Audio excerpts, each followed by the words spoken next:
আসসালামু আলাইকুম। সাব্বির সলভ একাডেমির পক্ষ থেকে তোমাদের সকলকে স্বাগতম। তো ভাই, আজকে আমি তোমাদের মাঝে নিয়ে আসছি নবম দশম শ্রেণীর সাধারণ গণিতের অর্থাৎ 11.1 বীজগণিতিক রাশির অনুপাত ও সমানুপাত অধ্যায়টির উদাহরণ 1 নম্বর গণিতটি। তো ভাই দেখো, এবার উদাহরণ 1 নম্বরে রয়েছে কি, যে এ ও ভি নির্দিষ্ট পথ অতিক্রম করে যথাক্রমে t1 এবং t2 মিনিটে। তাহলে ভাই দেখো, এখানে এই যে এ একটা বস্তু এবং ভি একটা বস্তু, একটা নির্দিষ্ট পথ মানে অতিক্রম করবে কি t1 এবং t2 মিনিটে। তাইলে দেখো, এ নির্দিষ্ট পথ অতিক্রম করবে t1 মিনিটে, আবার ভি নির্দিষ্ট পথ অতিক্রম করবে কি t2 মিনিটে। তাহলে ভাইয়া দেখো, বলছে কি এ ও ভি এর গড় গতিবেগের অনুপাত নির্ণয় করো।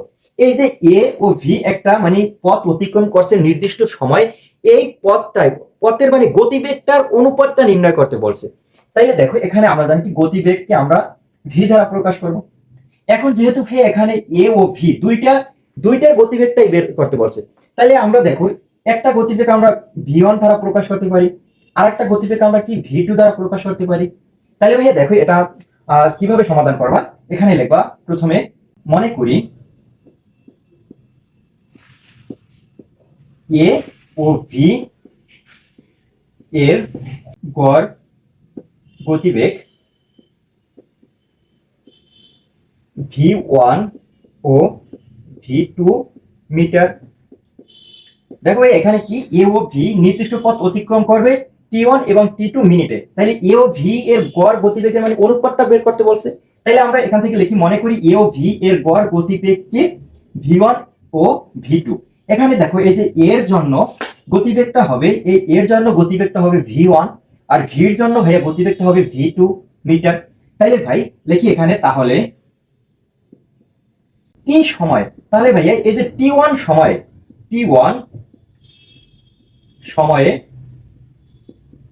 এ অতিক্রম করে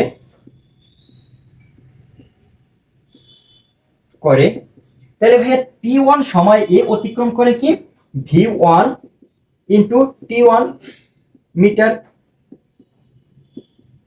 সেম ভাবে ভাইয়া এখানে লিখবো t2, এই যে t2টা, তাহলে t2 সময়ে t2 ভাইয়া কার সাথে সম্পর্ক, v এর, তাহলে লিখবো v অতিক্রম করে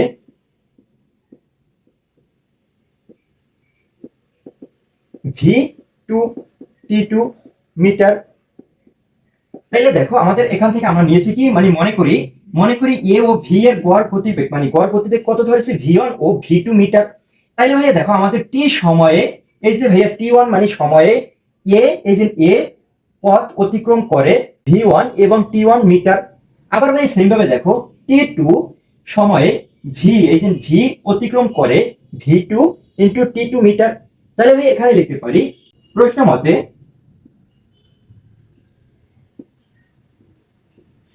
মতে এই যে ভাইয়া আমরা t1 এর মানটা পেয়েছি v1 t1, এটা প্রথমে লিখি v1 t1 ইকুয়াল, ভাই এপাশে লিখবো কি v2 t2। দেখো, দুইটা মান আমরা একটা এপাশে লিখেছি আর একটা এপাশে লিখেছি প্রশ্ন মতে দিয়ে। এখন ভাই এখান থেকে আমরা বেগটা এক পাশে নিয়ে আসবো এবং সময়টা ভাইয়া অপর পাশে নিয়ে যাবো, মানে পক্ষান্তর করে বেগটা আমরা এক পাশে নিয়ে আসবো। এই যে ভি, এই যে গড় মানে গতিবেগটা আমরা এক পাশে নিয়ে আসবো আর সময়টা ভাই এক পাশে নিয়ে যাবো। তাহলে ভাই এখান থেকে আমরা লিখতে পারি, যেমন এটা গুণাকারে আছে, এই যে t1 আর v1 এটা গুণাকারে আছে, এপাশেও ভাই এই সংখ্যাটা v2 আর t2 গুণাকারে আছে। তাহলে ভাই এখানে আমাদের v1টা আমরা এপাশে রাখি, তাহলে v1 লিখবো উপরে।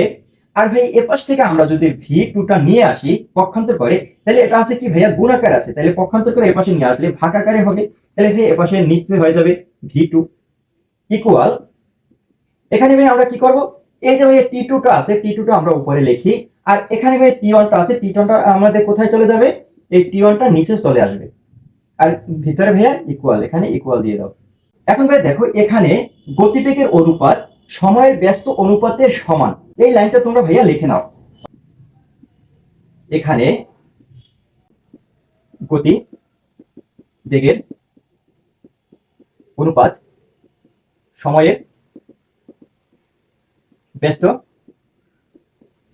অনুপাতের সমান, এটাই ভাই আমাদের কাঙ্ক্ষিত অ্যান্সার। দেখো, আমরা কি করেছি, প্রশ্ন মতে দিয়ে আমরা এই যে v1 এবং ওয়ান এটা আমরা এপাশে রেখেছি, আবার ভি টু টি টু মানে দ্বিতীয় একটি টি টু সময় ভি অতিক্রম করে যে মানটা, এই মানটা আমরা এপাশে দিয়েছি। তারপরে ভাইয়া দেখো এখানে আমরা বেগটা মানে গতি বেগটা আমরা একপাশে নিয়ে আসবো, তাই আমরা পক্ষান্তর করে এখানে নিয়ে আসছি, আর সময়টা ভাইয়া এপাশে নিয়ে যাব। তাইলে দেখো এখানে কি লিখেছি, কি এখানে গতিবেগের অনুপাত, এই যে ভাইয়া বেগ গতিবেগ ভি ওয়ান এবং ভি টু গতিবেগের অনুপাত সময়ের, এই যে ভাইয়া সময়ের ব্যস্ত অনুপাতের কি হবে ভাইয়া, এই যে সমান ইকুয়াল দিয়েছি। আশা করি ভাইয়া গণিতটা তোমরা বুঝতে পেরেছো। তারপরে যদি বুঝতে অসুবিধা হয় অবশ্যই আমাকে কমেন্ট করবে, আরো ক্লিয়ার ভাবে বুঝিয়ে দেবো।